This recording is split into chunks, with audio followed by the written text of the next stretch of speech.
is Dr. Sai Kiran. It gives me immense pleasure to get in touch with you through this video. And my today's topic is how to be an effective parent and guide your children in the right path so that they can lead a happy life, a rich life, and a life of their choice.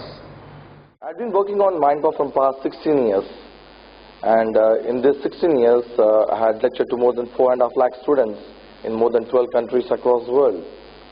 And I've been watching that many of the students, they're not able to reach up to the level, up to the potential, what I mean to say. So why some people could really reach up to great potentials and why some people cannot? So I have seen that in the past that many of the people out there after the education, they end up in small jobs, and whereas some people, they really make it big. So why some people make it big and why some people really don't make it big in life?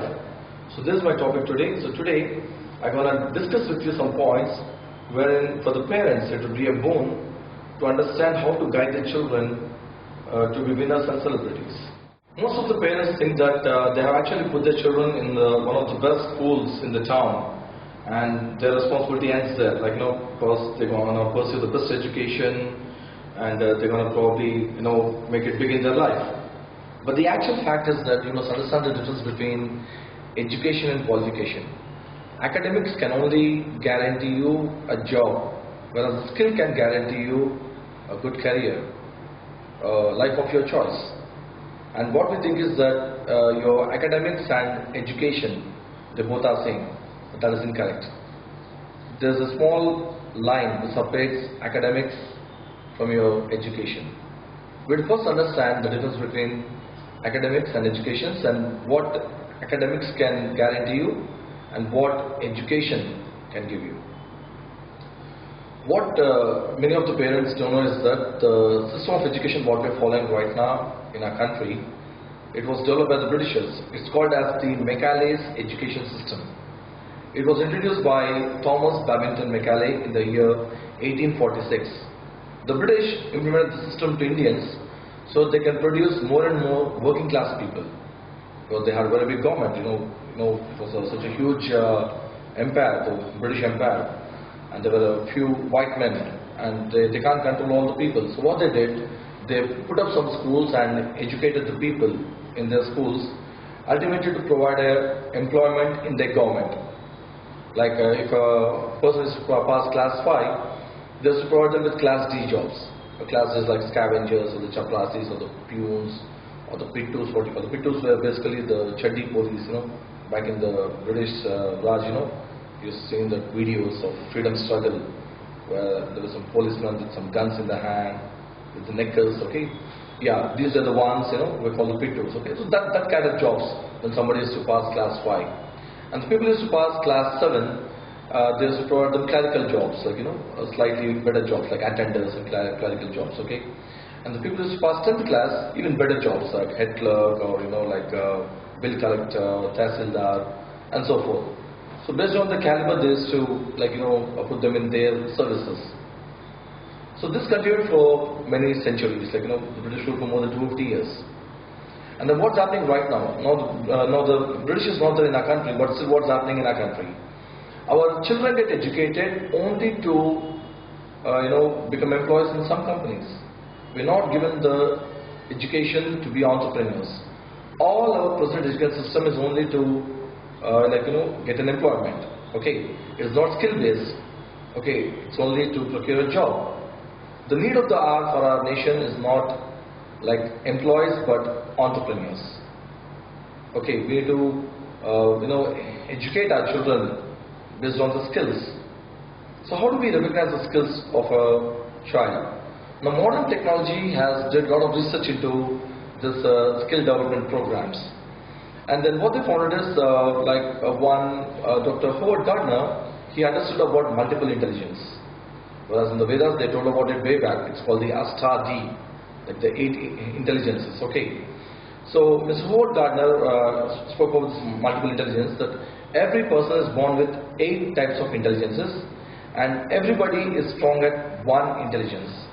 We'll first understand what is this multiple intelligence, and in the later part of this video I'm going to tell you how we can identify like which is our intelligence, and how we can apply this intelligence in our life, and how we can develop that and really become winners in our life. So mostly our education system, right from the British days till now, it's employment based. We haven't reformed this education system. But the need of the hour, as I told you, it is not employment but employees, it's more entrepreneurs. Now we first understand about multiple intelligence. How we can understand about this multiple intelligence, and how we can understand what intelligence a person is blessed with, or inborn with. Okay, right. The first intelligence is linguistic intelligence. Now the people like good orators, like from the past era, you can think of Pandit Nehruji or Gandhiji. They were very good orators. Like you can take Hitler, was a very good orator. And also from the present era, you can take our present Chief Minister KCR and his son KTR. They're outspoken, the way they speak, people love, they just love them, because they're very good at this oratory skills. So this is again a form of intelligence called as linguistic intelligence. This is the first form of intelligence. Okay, these people speak so well. Not everybody can speak well like them, but because they have this intelligence called the linguistic intelligence, they could do that. The second intelligence is logical intelligence. Like some children are very good at mathematics, so good, but other children, they just can't cope up with mathematics at all. They can't take the pressure of mathematics because they are not born with this logical skill. So the second intelligence is logical skill. Understand that not every child is born to learn mathematics. It's only some children who really have that logic inborn within them. They can understand and perform very well in mathematics. So that is the second intelligence, which is called as logical intelligence. The third intelligence is called naturalistic intelligence. Naturalistic is basically the people who are merging with the flora and fauna, or the nature. Like you see the farmers, okay, or the people who run dairy farm, or the sheep farm, or apiculture, sericulture, horticulture. We think that these people don't really make good money. Well, they are the ones who make more money than anybody else. What a person makes in his lifetime, probably these people can make it in less than a few months, like the people who are poultry farmers, or whatever, But they must have this intelligence of naturalistic. Only then they can succeed in this venture. So what they understand is they understand the nature. They merge with these animals. They speak to these animals. They understand the trees. They speak to trees. They get the information from the trees or the nature. So this is again a form of intelligence called as the naturalistic intelligence. So only when these people venture into this kind of jobs, they make it big in life. So this is again third kind of intelligence called as the naturalistic intelligence. The fourth intelligence is called the kinesthetic intelligence. Again, there are two types in this: fine motor skills and gross motor skills. Kinesthetic is basically your overall body movement, how you are at your physical strength.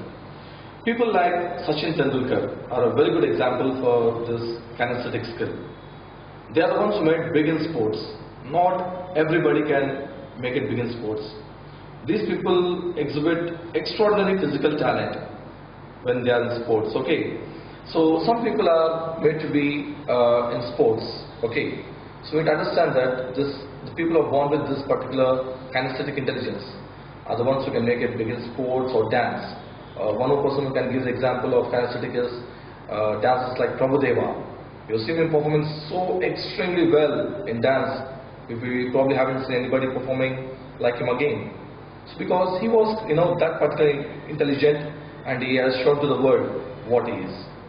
So this is again one more kind of intelligence called as the kinesthetic intelligence. Again, in this we also have one more branch called as the fine motor skills.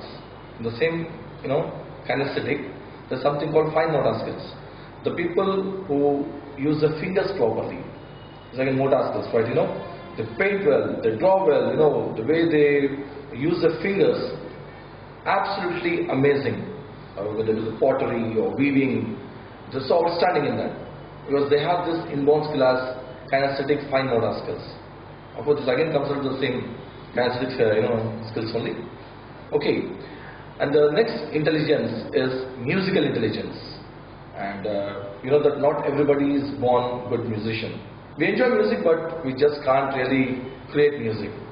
So examples of good musicians are like A.R. Rahman and Devishi Prasad, Anu Malik, Bappi Lahiri, to name a few. Like, you know, they produce such amazing music that people love them for their music.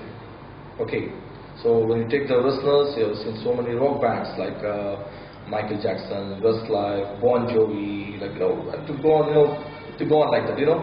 So they have this musical intelligence, you know. Their mind is so well organized in music. Okay, they have this musical intelligence. They create beautiful songs, and not everybody can do that. So we understand there's one more intelligence called as this musical intelligence. This is the sixth intelligence. Okay. Now let's come to the seventh intelligence called as the interpersonal skills. Interpersonal skills is basically the ability how you move in the society, how you get along with the people. Even this is a form of intelligence. See, the person with good interpersonal skills, you put him in a room where there are some hundreds of people, and this person doesn't know even a single person in that room. Put him in that particular room. He goes into that room and makes friends like that. He goes and communicates very well with them. He tries to exhibit his skill there, and tries to, like, you know, network with them. Okay, so this is again a kind of intelligence called as the interpersonal skill. Okay, which is also called as people smart. Okay, and finally we have this intrapersonal intelligence. In fact, this is the highest form of intelligence. No, these are the people who are having the self-intelligence. They know very well about themselves. What are the weaknesses? What are the strong points? What are the weak points? Okay, and they are the ones, you know, we call them as healers or the mentors. Okay, so this is again one more kind of intelligence. The people who know about themselves correctly. It's again a form of intelligence called as the intrapersonal skill. Okay, so these are basically the 8 types of intelligences what a person will possess in his mind. Now, since you understood about this multiple intelligence, now let me tell you the way how you can identify what is your child's ultimate intelligence. Now, there's a test called Dermatoglyphics test. We call it as DMIT test. In this DMIT test, what we do is we scan the fingers of the children. These fingers are nothing but they're talking about your neuron patterns in the brain. So the finger ridges will actually speak about the way how the neurons are set in your brain. So we have 5 fingers and there are 5 lobes in the brain. So this actually speak about how many neurons are set in which part of the lobe, and with this DMIT analyst will understand that your child is made to be good at what intelligence. Okay, so this report gives you complete understanding about your brain. It also tells you like which part of the brain is more active, the left or right. What is your learning style? Okay, there's auditory, kinesthetic, or visual. It also talks about your personality type. So basically 4 words by which we identify the personality of a person. It's eagle, owl, peacock, and dove. So basically people are in this 4 categories only. So we can also understand what is the personality type.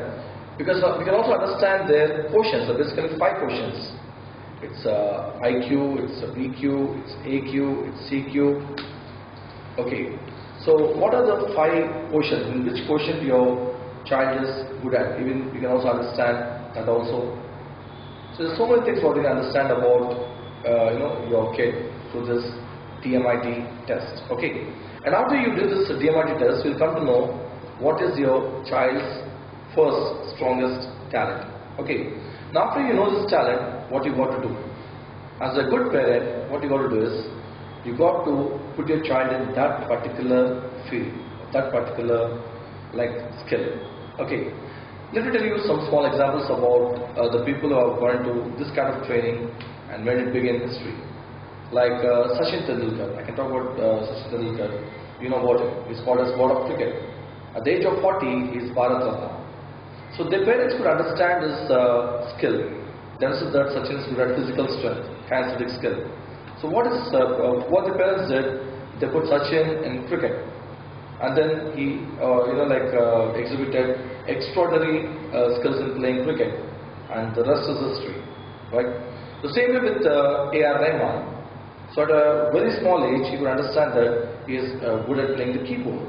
And then, you understand, what is it today?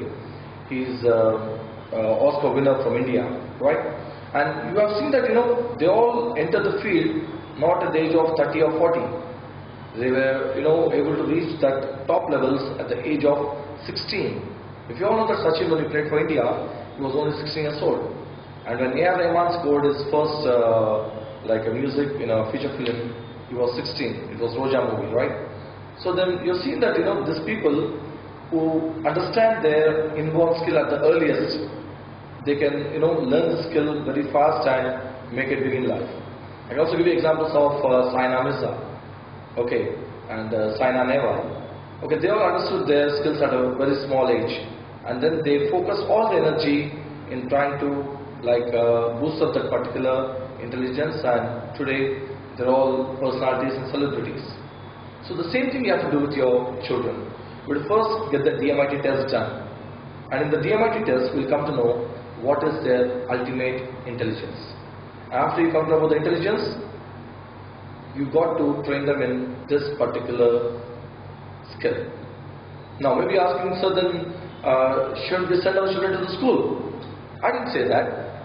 Now we are all living in a society. So what we got to do is, we got to follow the rules and norms of this particular society. We got to send the children to the school. So morning 9 to evening 4 o'clock. They probably go to the school. When they come back from the school, what we do again? We again send them back to the tuitions. Whatever they have learned from morning 9 to 4, the same thing is repeated again. You're wasting your time there. So what I suggest is, after they come back from the school, at least 1 to 2 hours, whatever skill you found it in this DMIT test, send your children to that particular trainings. And you see that in just 6 months, they'll catch up with that particular skill. They start performing like masters. It's already inborn for them. They start, exhibiting that extraordinary skills, in that particular, intelligence. So my suggestion to all the parents who want to, really guide their children in the right path, to take this DMIT test and, guide your children in the right path, understand your child's intelligence, understand their learning style. This is wonderful science. Okay, why do you make the best use of it? So with this DMIT test, you will come to know your child's ultimate brain map. Okay, you understand how is his brain set and what is he made for. We also understand that not every child is born to learn mathematics, and not every child is born to be in sports. Not every child is born to be in music, or not every child can be a painter or of that particular skill, or a linguist. Okay, so every child is special. Everybody is born with some hidden potential or some hidden skill, and these are within this 8 only. That's the beauty. They only fit in this 8 intelligence only. So we first understand what is your child's outstanding intelligence. Okay, and later you can focus on how you can improve on this particular skill.